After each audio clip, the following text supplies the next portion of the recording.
A 14-year-old child walks into school and says, I don't want to be called that name anymore. New name, different pronouns, a different gender identity. The mother says, we need to support our child. The father says, no, this is moving too fast. And suddenly the school is stuck in the middle. The mother says the child will be harmed if they're not recognised. The father says the child may be harmed if everyone rushes ahead. And the child says, this is who I am. So who decides? The child, the parents, the school, or the family court? This is one of the hardest types of family law scenario because both parents say they're protecting the same child, but they want completely different outcomes. Today you'll find out what happened. And then, as always, you'll be the judge.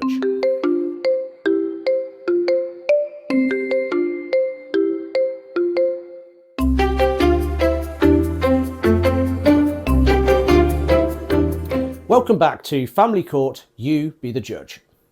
I'm Neil Andrews. I work as a Mackenzie friend and paralegal, supporting people through family court proceedings in England and Wales. I'm not a solicitor and this isn't legal advice. These are family law scenarios designed to help you understand how the family court thinks, how decisions are approached, and why the answer isn't always the one that people expect.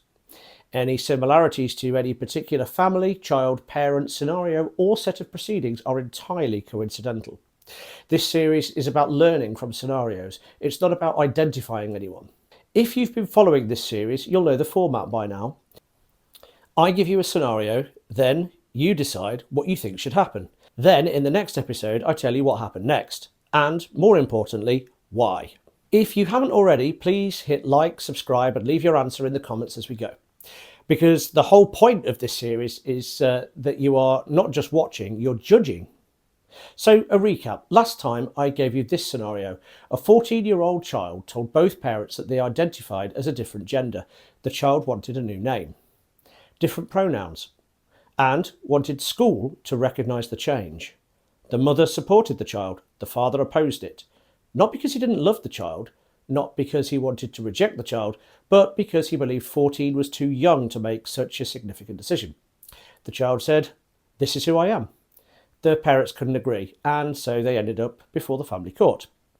I ask you, who should decide? The child, the mother, the father, or somebody else? Now we find out what happened. The starting point. Before we get into the outcome, we need to be really clear about what this scenario was actually about. This is not about medical treatment. This is not about surgery. This is not about puberty blockers. This is not about any court authorising any medical intervention. And that matters because once you change the question, you change the legal analysis. This scenario was about social recognition, a name, pronouns, how the child was addressed, how the parents communicated with the school, and whether one parent could block that from happening. That's a very different question, and in family court, detail matters. It's very easy for parents to argue about the biggest possible version of the dispute, but the court usually want to know what actual decision has to be made today. What is the child asking for? What are the risks? What are the benefits? And what outcome best promotes that child's welfare? That last word really matters. Welfare. Not politics, not ideology, not who shouts the loudest, not gender politics or identity. This is not what one parent thinks society should be doing. This is this child's welfare. So the actual decision before the court. What was the court actually being asked to decide? This is really important. The court was not being asked to decide whether the child was right about their identity. It was not being asked to make a medical decision. It was not being asked to authorise treatment. It was not being asked to decide a national debate. The actual decision was much narrower. Should the mother be permitted to support the child's request for social recognition at school? That meant a chosen name, different pronouns, and a careful pastoral approach from the school. Or should the father's objection prevent that from happening unless both parents agreed or the court gave permission? That's the real family court issue, not can a child decide everything, not can one parent decide everything, but when parents with parental responsibility disagree about a significant welfare issue, what arrangements best promotes this child's welfare? So, Dad's case. The father's case was this. He loved his child. He was worried about his child. He did not want to make an enemy of the child, but he believed the situation was moving too quickly. He said 14 was too young. He said children of that age are still developing. He said identity can change. He said the court should be slow and careful before allowing adults, school and official systems to treat the change as fixed. In his view, changing the child's name and pronouns at school would make the situation feel more permanent, more formal, more difficult to step back from. He wasn't saying that the child should be punished. He was saying that the child should be mocked. He wasn't saying that the child should be ignored. His position was, we need time, we need caution, we need to understand what's happening before everyone rushes ahead.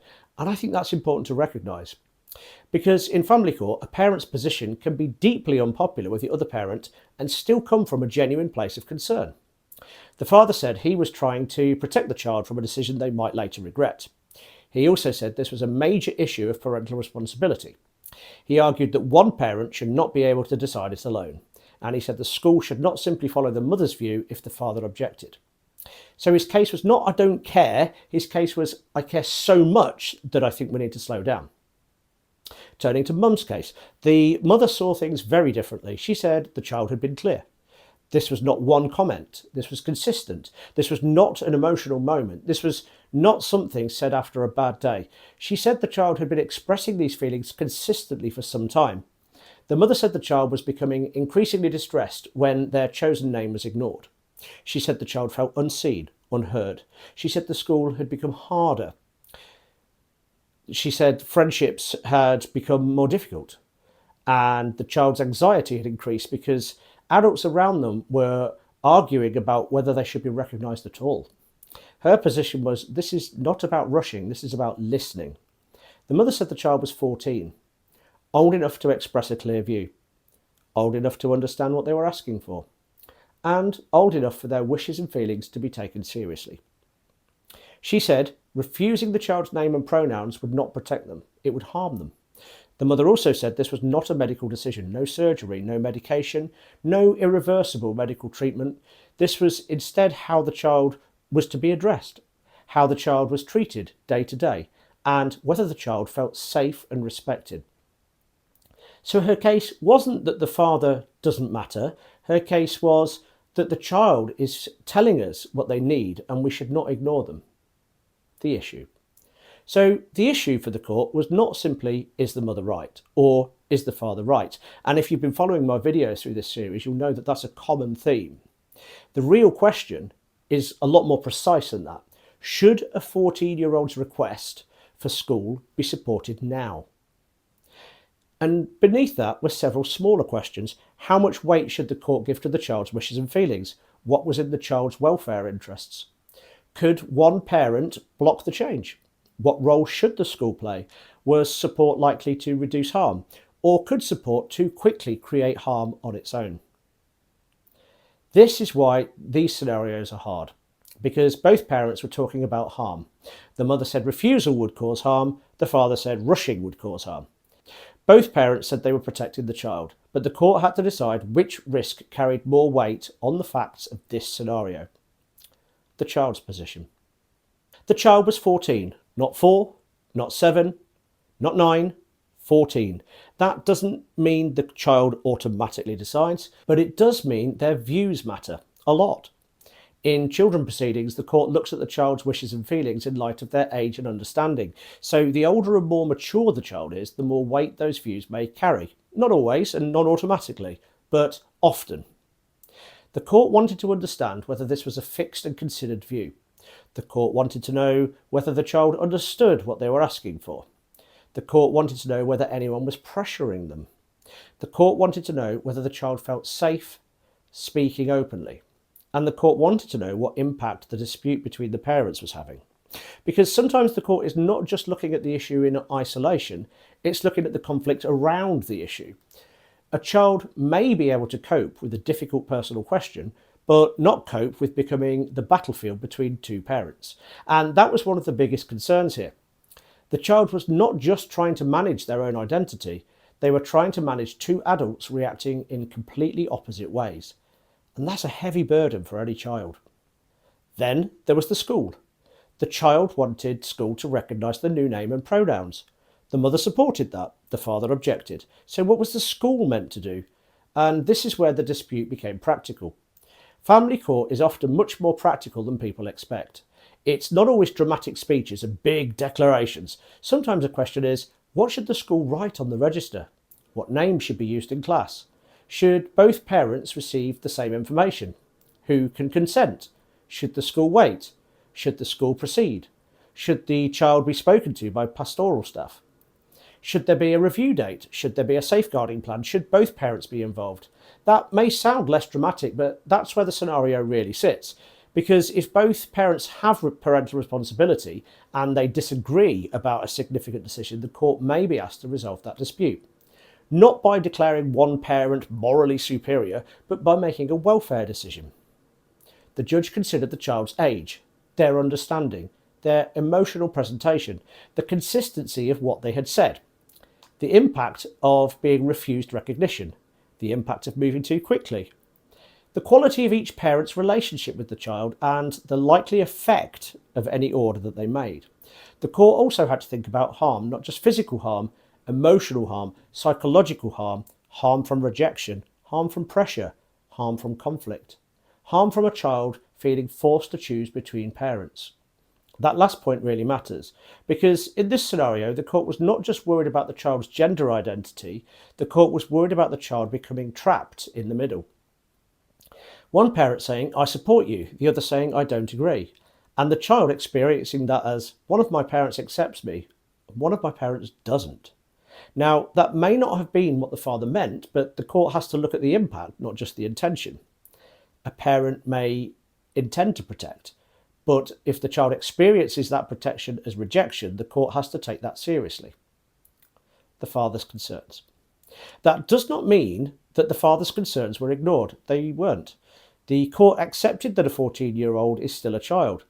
The court accepted that decisions around identity can be complex. The court accepted that parents are entitled to be concerned. The court accepted that the father had parental responsibility and should not simply be cut out, and that was important. The court didn't say, mother agrees, child agrees, father is irrelevant. That would be too simplistic. The father remained and remains a parent. He remained important. He remained someone the child needed a relationship with. But the court also made clear that parental responsibility is not a veto. A parent can't simply say no and stop the issue forever.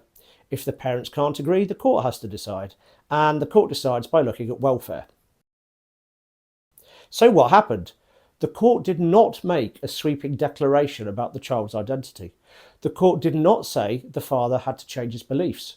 The court did not say every 14-year-old automatically gets whatever they ask for. And the court did not make a medical decision. The decision was narrower than that. The court decided that, for this child, the mother should not be prevented from supporting a carefully managed social recognition process at school. The mother was permitted to communicate with the school in support of the child's requests. That meant the child's chosen name, different pronouns, and the school considering how best to manage that through its safeguarding and pastoral process.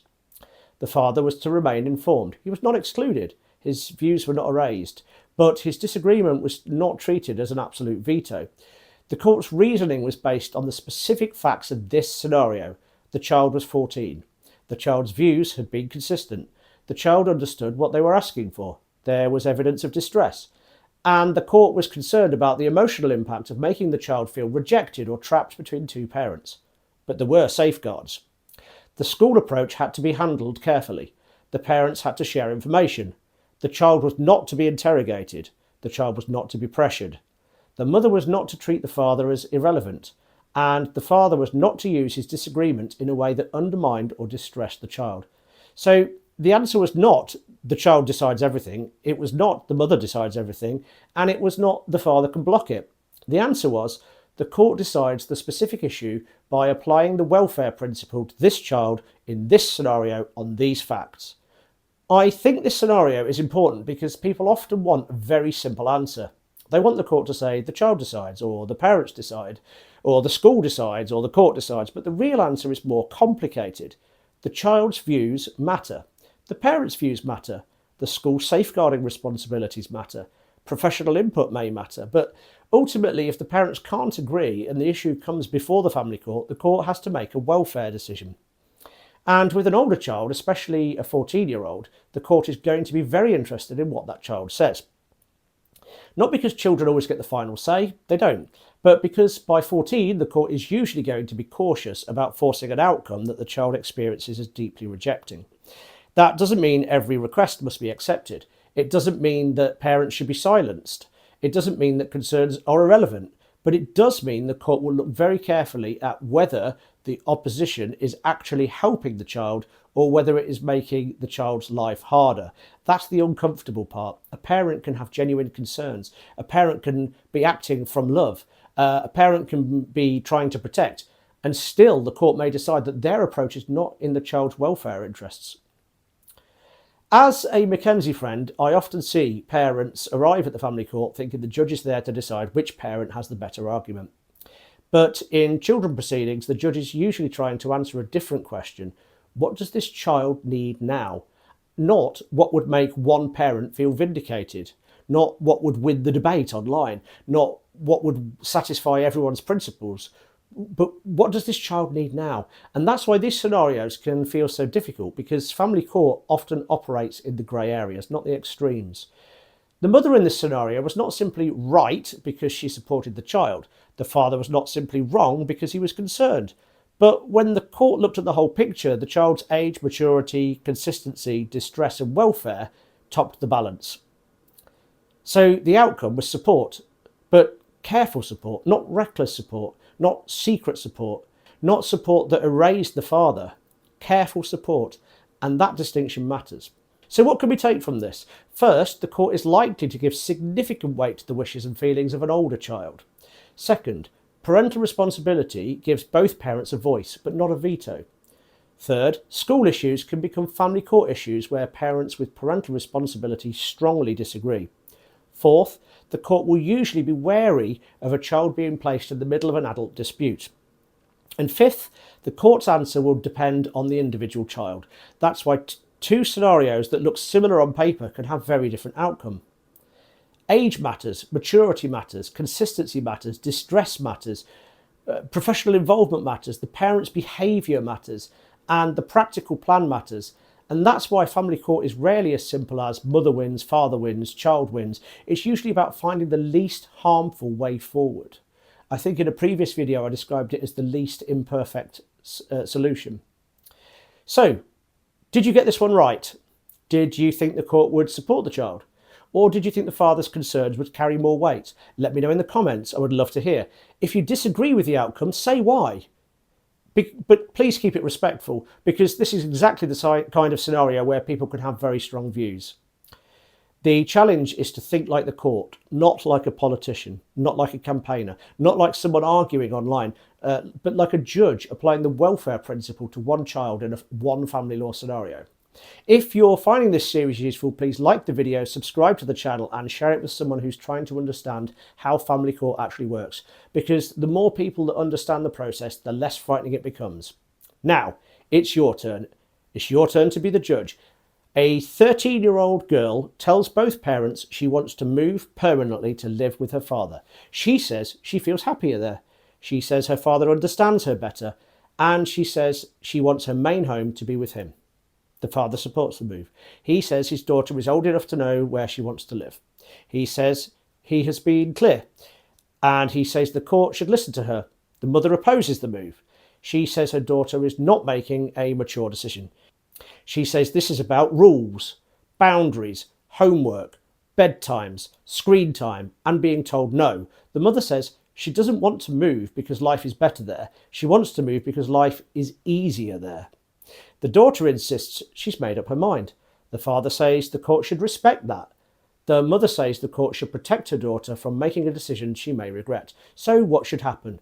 Should a 13-year-old be allowed to choose where she lives? Should the court place more weight on the mother's concerns about boundaries? Should the father's home become the main home? Or should the current arrangement stay in place? Please leave your answer in the comments, and next time you'll discover what happened. Until then, you be the judge.